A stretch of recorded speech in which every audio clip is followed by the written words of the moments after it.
Assalamualaikum warahmatullahi wabarakatuh. Kita bertemu lagi untuk meneruskan materi kita terkait dengan kuliah perencanaan. Baik, kali ini kita akan membahas tentang Taman Nasional. Jadi perencanaan di Taman Nasional. Sebelum kita mulai, marilah kita berdoa terlebih dahulu. Semoga diberikan kemudahan dan kelancaran dalam pemahaman.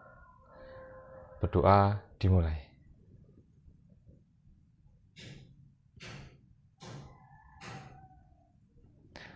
Berdoa selesai. Seperti biasa, silahkan tuliskan nama dan NIM Anda di kolom komentar sebagai tanda presensi Anda. Kemudian, jika nanti ada pertanyaan, silahkan juga tuliskan di kolom komentar pertanyaan Anda. Langsung saja kita mulai perencanaan di Taman Nasional. Nah, kita mulai dari pengertian Taman Nasional. Taman Nasional adalah kawasan pelestarian alam, baik daratan maupun perairan, yang mempunyai ekosistem asli, dikelola dengan sistem zonasi yang dimanfaatkan untuk tujuan penelitian, ilmu pengetahuan, pendidikan, menunjang budaya,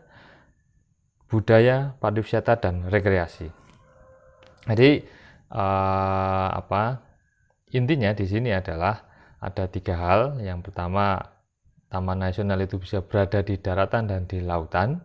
Kemudian dia mempunyai ekosistem yang asli. Kemudian dia dikelola dengan sistem zonasi. Jadi syaratnya bisa di darat, bisa di laut. Kemudian di darat, di laut itu mempunyai ekosistem yang masih asli, masih asri, masih alami seperti itu ya. Kemudian dikelola dengan sistem zonasi. Apa zonasi nanti kita akan bahas lebih lanjut. Kemudian ditujukan untuk pelestarian alam, juga bisa untuk rekreasi, kemudian untuk menunjang pendidikan, budaya, serta untuk penelitian. Nah, seperti itu. Kemudian lanjutkan. Nah, saat ini di Indonesia ada sekitar 50 tanaman nasional di Indonesia. Anda bisa melihat di layar video Anda, mulai dari Sabang sampai Merauke itu ada taman nasional tersebar di di seluruh wilayah Indonesia. Nah, taman nasional yang paling dekat dengan kita di kampus yaitu adalah Taman Nasional Gunung Merapi yang ada di Gunung Merapi tentunya ya. Kemudian Taman Nasional Gunung Merbabu. Kemudian ada yang pernah Anda kunjungi yaitu Taman Nasional Alas Purwo yang ada di Banyuwangi di Jawa Timur sana, di ujung timur Pulau Jawa. Anda pernah mengunjunginya, Anda sudah mengetahui bentuk Taman Nasional itu seperti apa. Seperti itu ya. Jadi silakan nanti tuliskan di kolom komentar siapa lokasi Taman Nasional mana saja yang sudah Anda datangi. Ya. Ada yang sudah datangi semuanya, luar biasa kalau semuanya. Apalagi jika Anda sudah mengunjungi, silahkan Anda tuliskan di kolom komentar di bawah. Berapapun, 1 juga nggak apa-apa. Nah, kalau 1 berarti pasti Anda baru di Alas Purwo gitu kan. Baik, kita lanjutkan. Nah, dasar hukum pengelolaan Taman Nasional yaitu yang pertama adalah Undang-Undang Nomor 5 Tahun 1990 tentang Konservasi Sumber Daya Alam Hayati dan Ekosistemnya. Kemudian Undang-Undang Nomor 41 Tahun 99 tentang Kehutanan. Yang selanjutnya Peraturan Pemerintah Nomor 68 Tahun 98 tentang Kawasan Suaka Alam dan Kawasan Pelestarian Alam. Peraturan Menteri Kehutanan Nomor P56 Menhub garis strip 2 tahun 2006 tentang pedoman zonasi Taman Nasional. Nanti Taman Nasional ini akan dikelola dengan sistem zonasi. Ada zona, artinya ada satu lingkup kawasan yang khusus diperuntukkan untuk satu tujuan tertentu gitu ya. Jadi dibagi-bagi untuk zona apa seperti itu. Kita akan lebih jelaskan lebih lanjut lagi. Nah, berikut ini adalah zonasi di Taman Nasional. Ada zona inti, zona rimba, zona pemanfaatan, zona lain. Nah, zona lain terdiri dari zona tradisional, zona rehabilitasi, zona religi, budaya dan sejarah, serta zona khusus. Jadi prinsipnya zona-zona ini adalah Taman Nasional ini dibagi ke dalam beberapa skup kawasan, beberapa zona gitu ya. Misalnya satu Taman Nasional seperti ini. Kemudian ada zonanya, ada zona inti. Nah, zona inti itu ya intinya yang core of the core ya. core dari Taman Nasional yang ingin dilestarikan gitu. Misalnya ada Taman Nasional yang melestarikan bandeng misalnya. Nah, itu dia intinya adalah di situ yang masih daerah yang masih virgin, yang memang di situ menjadi habitat dari bandeng tersebut, maka jadi kawasan yang masih virgin dan menjadi habitat itu menjadi zona inti seperti itu ya. Contohnya, ya, kemudian ada zona yang lainnya. Jadi ada juga zona pemanfaatan. Nah, jadi kalau Anda berbicara Taman Nasional tidak melulu hanya tentang perlindungan, tapi juga bisa dimanfaatkan. Namun demikian, pemanfaatannya tidak seluas pemanfaatan ketika Anda berbicara pada hutan produksi. Jadi hutan Indonesia itu kan dibagi peruntukannya, ada zona ada hutan produksi, hutan konservasi, dan juga ada hutan lindung. Nah, Taman Nasional ini termasuk dari hutan konservasi, ya gitu ya.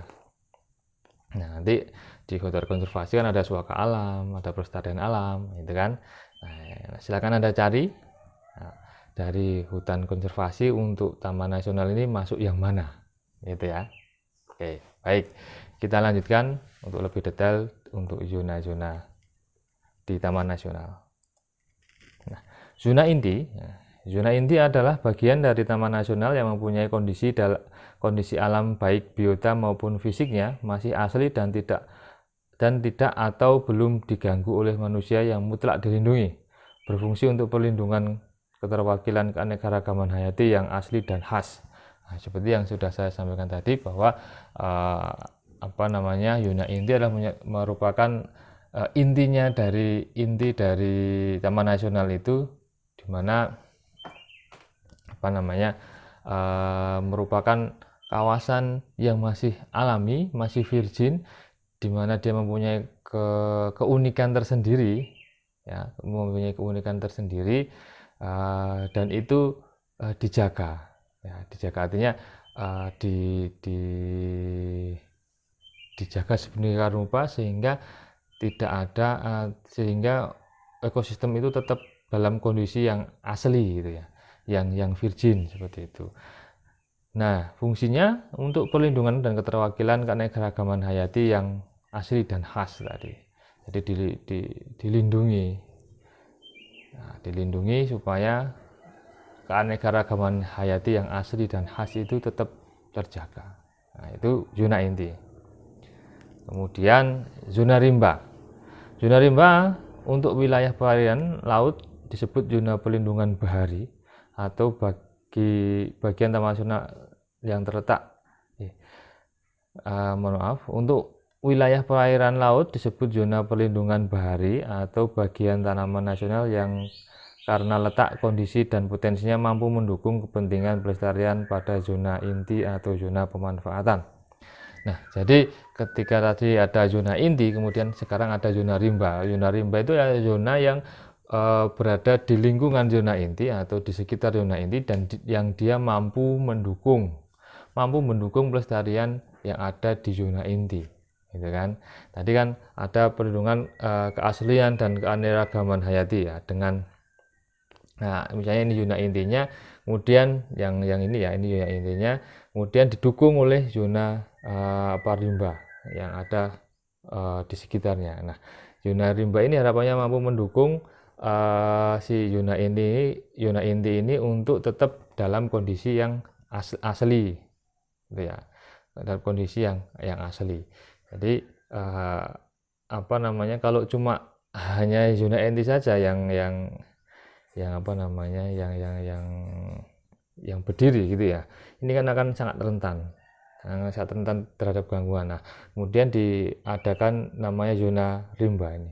Nah, di sini untuk mendukung dan juga untuk apa namanya, untuk menjaga kondisi yang ada di zona inti ini, seperti itu.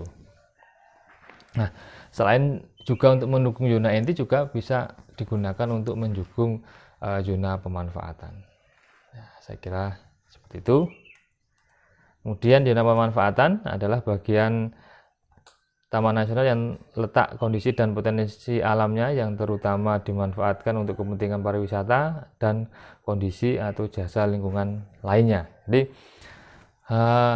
bagian Taman Nasional yang diusahakan atau yang dikelola untuk wisata ataupun untuk rekreasi lainnya itu termasuk dalam zona pemanfaatan. Jadi pemanfaatan di Taman Nasional itu ya terbatas, sangat sedikit untuk produksi, sangat sedikit, mungkin produksinya hanya hasil hutan non kayu yang dimanfaatkan untuk masyarakat itu ya.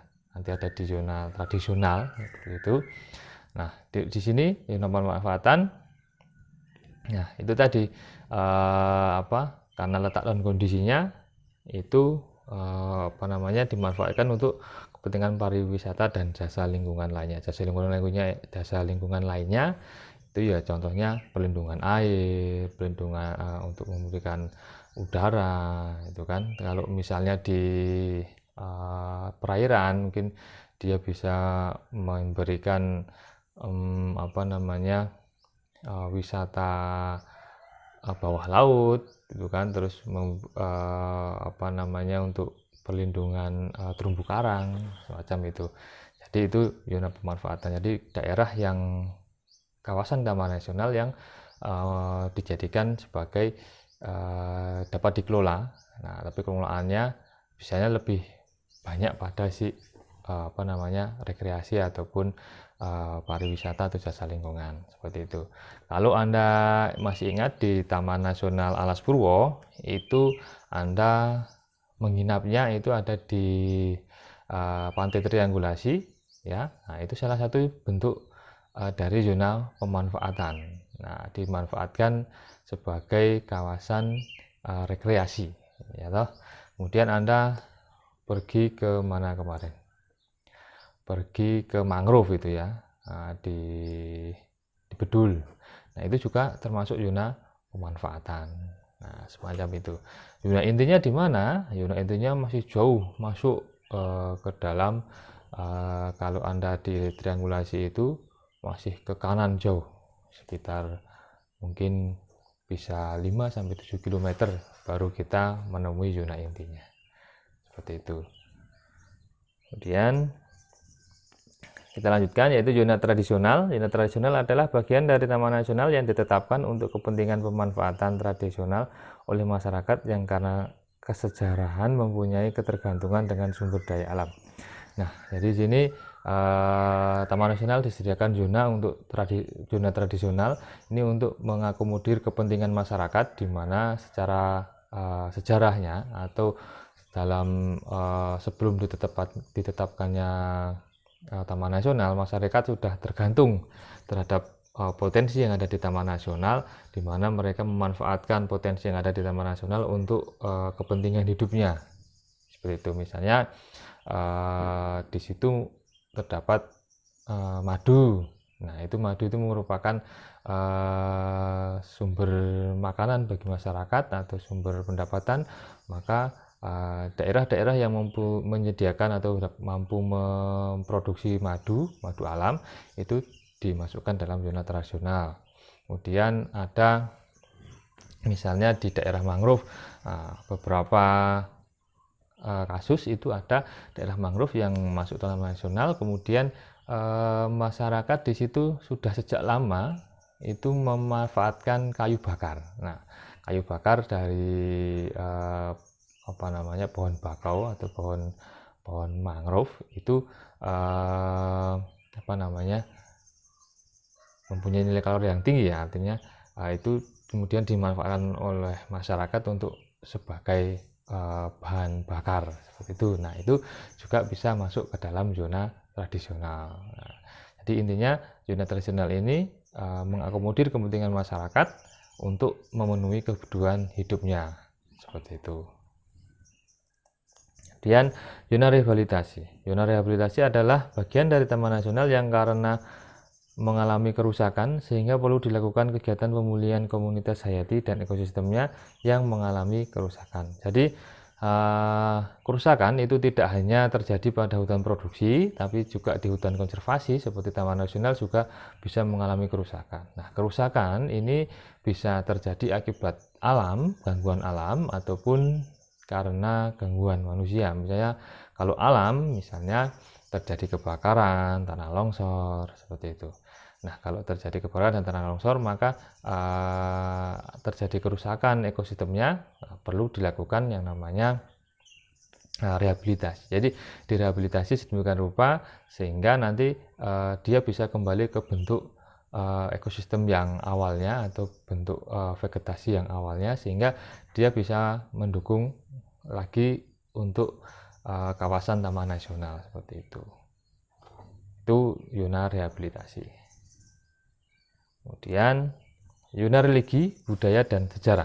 Zona religi, budaya, dan sejarah adalah bagian dari Taman Nasional yang di dalamnya terdapat situs religi, peninggalan warisan budaya, atau sejarah yang dimanfaatkan untuk kegiatan keagamaan, pelindungan nilai-nilai budaya atau sejarah. Nah, zona ini kadang dalam Taman Nasional itu terdapat situs-situs tempat peribadatan misalnya. Sebagai contoh yang ada di Taman Nasional Alas Purwo itu ada pura ya, pura. Nah, itu pura-pura yang konon ceritanya merupakan pura yang pertama di Indonesia. Nah, makanya di situ dinamakan Alas Purwo karena Purwo adalah permulaan dari sebuah alas atau hutan gitu ya. Nah, itu juga di situ ada pura yang disakralkan oleh umat Hindu ya. Nah, jadi kalau di bulan Suro itu banyak sekali turis-turis atau turis domestik yang berasal dari Bali itu datang untuk beribadah di pura yang ada di Taman Nasional Alas Purwo. Jadi pura yang Anda lihat itu sebelum Anda masuk ke triangulasi itu merupakan zona religi, budaya ataupun sejarah. Karena di situ mempunyai nilai sejarahnya juga sebagai nilai religinya, di mana masyarakat menggunakan kawasan tersebut untuk beribadah. Nah, seperti itu. Jadi itu salah satu contoh bentuk zona religi. Mungkin di tempat lain, di Taman Nasional lain juga mempunyai zona religi yang mungkin bentuknya berbeda.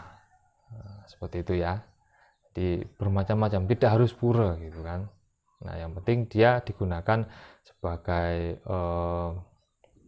religi atau tempat beribadah dan merupakan produk budaya dari masyarakat setempat, dan juga dia mempunyai nilai sejarah. Nah, itu bisa masuk dalam kategori zona religi.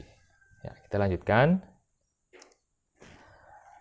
Nah, adanya lokasi untuk kegiatan religi yang masih dipelihara dan dipergunakan oleh masyarakat. Nah, seperti contohnya tadi yang ada di Taman Nasional itu sampai saat ini masih digunakan, dimanfaatkan oleh masyarakat. Kemudian adanya situs budaya sejarah baik yang dilindungi undang-undang maupun yang tidak dilindungi undang-undang. Nah, jadi tidak hanya yang yang sudah tercatat dan dilindungi oleh undang-undang, tapi yang tidak dilindungi pula. Artinya ketika misalnya masyarakat membangun suatu tempat, misalnya tempat persembahan gitu ya. Nah, itu belum dilindungi oleh undang-undang, maka itu juga masih bisa kita masukkan ke dalam satu misalnya kita buat zona untuk membuat zona itu menjadi zona religi seperti itu. Jadi tidak harus dilindungi oleh negara atau tidak harus dilindungi oleh undang-undang, ya seperti itu.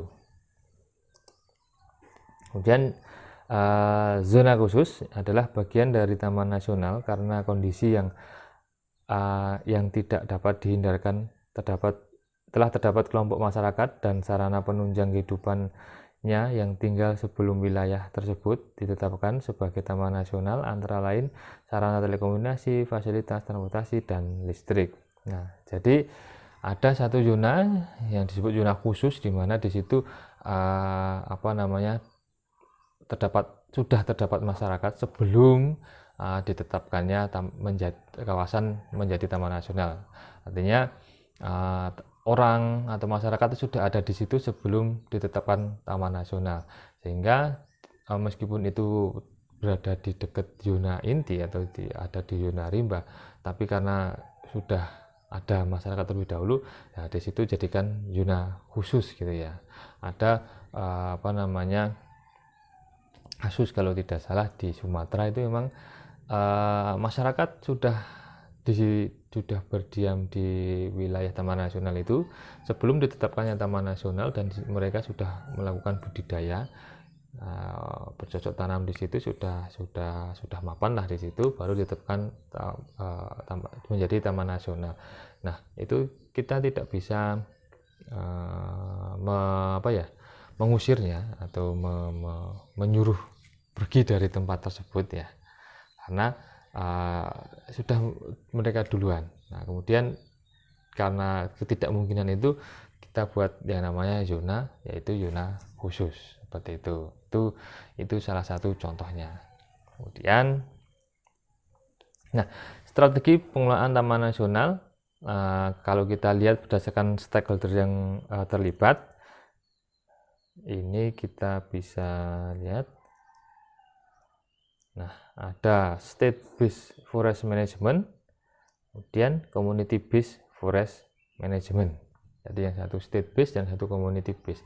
State based berarti pengelolaan taman nasional ini murni semua dari pemerintah atau dari negara, dari pemerintah. Kemudian yang satunya community based forest management, jadi itu didasarkan pada komunitas atau didasarkan pada sekelompok masyarakat yang berada di sekitar taman nasional seperti itu. Nah, ini penjelasannya. Pengelolaan hutan yang sepenuhnya dilakukan oleh pemerintah. Kemudian yang satunya pengelolaan hutan sepenuhnya dilakukan oleh masyarakat lokal. Nah, kemudian yang di tengahnya yaitu kolaboratif. Nah, pengelolaan hutan dilakukan secara bersama-sama antara pemerintah dengan masyarakat. Nah, ini salah satu bentuk atau salah satu contoh strategi pengelolaan taman nasional. Kalau tadi salah satu yang wajib dari dari undang-undang, yaitu taman nasional harus dibagi ke dalam zonasi, zona inti sampai dengan tadi zona religi, sejarah, dan ada zona khusus itu ya. Nah, zona itu ya tetap ada, namun untuk mengelola taman nasional itu diperlukan kerjasama atau kolaborasi antara masyarakat dan juga dengan pemerintah. Jadi tidak bisa masyarakat berjalan sendiri ataupun pemerintah berjalan sendiri. Nah, di sini yang dinamakan kolaboratif adalah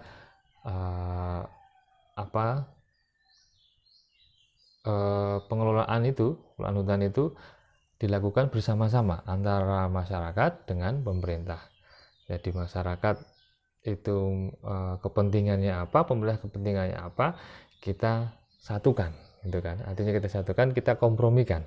Ya, tidak misalnya tadi sudah ada masyarakat yang di situ terlebih dahulu dan sudah memanfaatkan berbagai macam sumber daya yang ada dan sudah bercocok tanam, kemudian karena di sini sudah ditetapkan oleh pemerintah sebagai taman nasional, kemudian masyarakat yang ada di sini tidak boleh tinggal di situ. Nah, itu tidak bisa seperti itu. Artinya ketika kita mengusirnya, nanti akan terjadi konflik yang sangat besar, artinya konflik tenurial, bahwa di situ wah ini saya sudah di sini sejak dulu, sudah sejak lama, dan ini secara undang-undang Anda harus pergi dari sini ya. Nah itu ketika saling berpegang pada satu ego masing-masing, masyarakatnya dan pemerintah, maka akan terjadi konflik.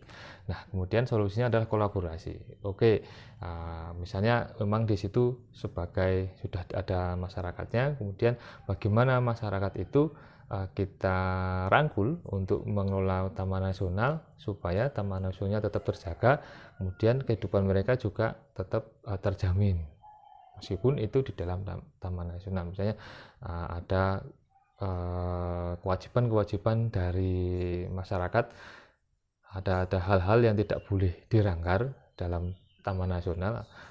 Misalnya masyarakat boleh di situ tapi tidak boleh memperluas lahannya, misalnya seperti itu.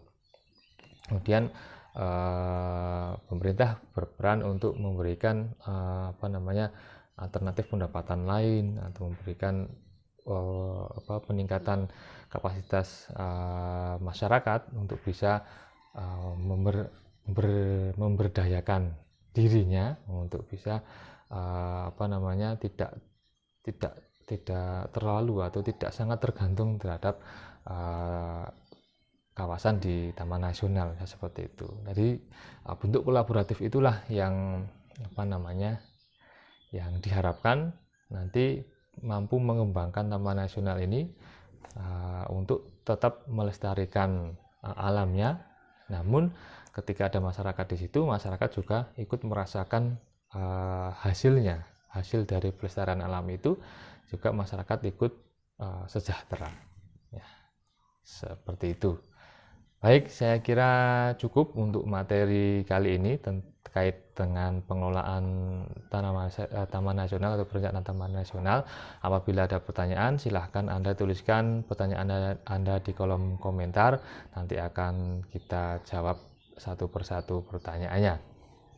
Kemudian saya kira cukup. Apabila ada kesalahan, saya mohon maaf yang sebesar-besarnya. Kita berdoa semoga apa yang kita lakukan ilmu yang kita pelajari ini bisa menjadi ilmu yang bermanfaat dan barokah bagi kita semua. Berdoa dimulai.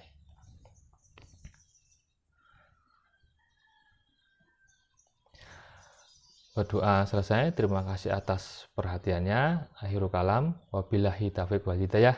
Wassalamualaikum warahmatullahi wabarakatuh.